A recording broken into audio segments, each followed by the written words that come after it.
TikTok is getting banned in the US, and I want to talk about it because I'm very conflicted.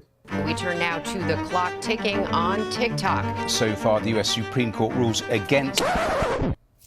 I promised that was going somewhere, but now it's just a little bit less relevant. I had this whole video shot, I was in the process of editing it, and I couldn't even get it finished before TikTok came back. Everything was laid out there. I was gonna go through about the reasons why I hate short form content, the fact that it causes like short-term memory loss with me if I consume too much of it in a day, the decline in mental health that I experience. It's not super serious, but I do notice a difference in my mood.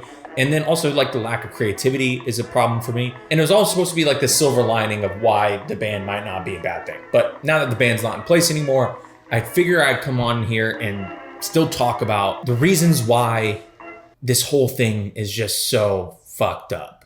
So yes, I acknowledge that there are some negative consequences to an app like TikTok, but I do not think that they are anything remotely as serious as the United States government is wanting us to think. And just as a caveat, I said this when I first recorded all this, I'm not the most politically adept or knowledgeable person on the planet. I'm definitely not the first person you should go to when it comes to anything politics. Probably not the last, but definitely not the first. So now that I got all that out of the way,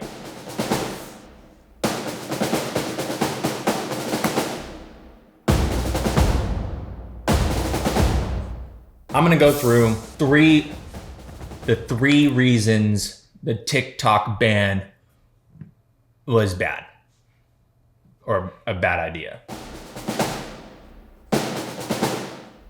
Number one, it's the best short form video platform. Why is it better than Instagram Reels or YouTube Shorts, or I don't know if there's any other really relevant short form video platforms out there? But the reason why is because the algorithm on TikTok is just exponentially better than any other platform. And this might also be a reason why short form video content is bad for us. The overload of information and everything like that. But the content that I get on TikTok is significantly more diverse than any other platform. I'll scroll through Instagram and it feels like I'm watching the same content creator so many times in a row. It feels like the same regurgitated material, the same aesthetic, the same everything.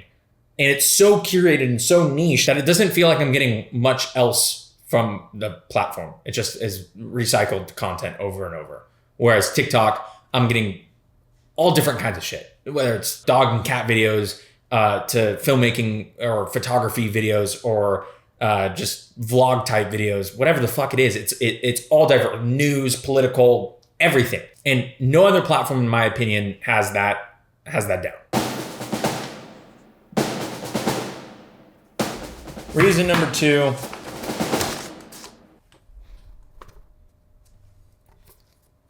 Free speech.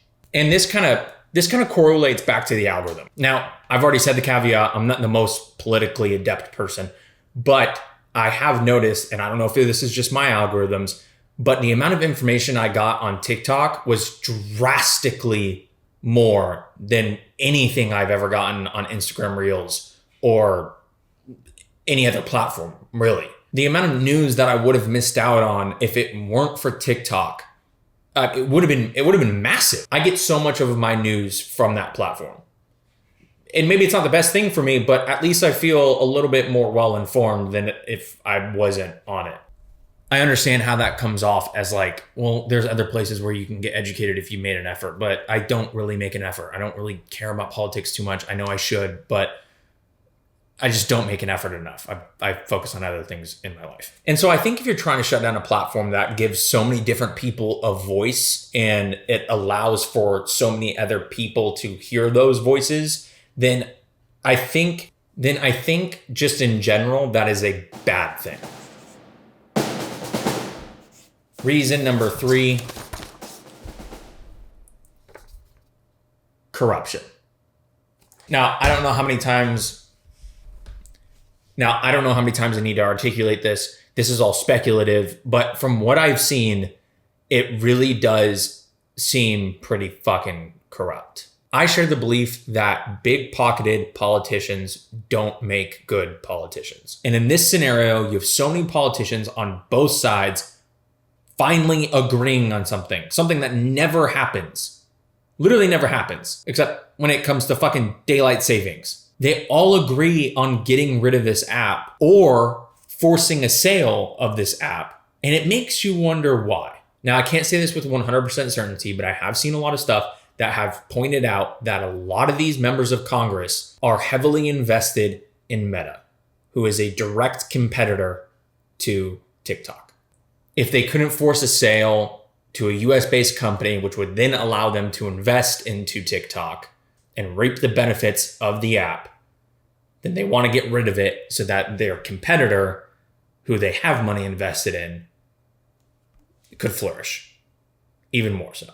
They're also trying to put this under the guise that it's a national security threat, which, if that's actually true, why the fuck are there so many politicians on this app? Why are so many massive corporations on this app? If it is a true national security threat, shouldn't you guys not be using this? You had a sitting president. You had a former president who was running for president again and now is president-elect on this app. You had the vice president on this app. You have congressmen on this app. You have senators on this app. Like, if it's this actual big national security threat, why is everybody using it? I think that's something that so many of us can't wrap our brains around. Like, if it's a threat, get the fuck off. And if you're selling it under the guise of national security threat and nobody's buying it, either you failed them or the system that you work for has failed them enough times for them to not even be scared at the idea that this is a national security threat. So when you combine all that, yes, there's bad side effects to, I think, just short form video content in general. I think just social media in general. I know I sound like a boomer, but I think as a whole, this TikTok ban was a terrible idea. And I'm happy it's back. I'll say it.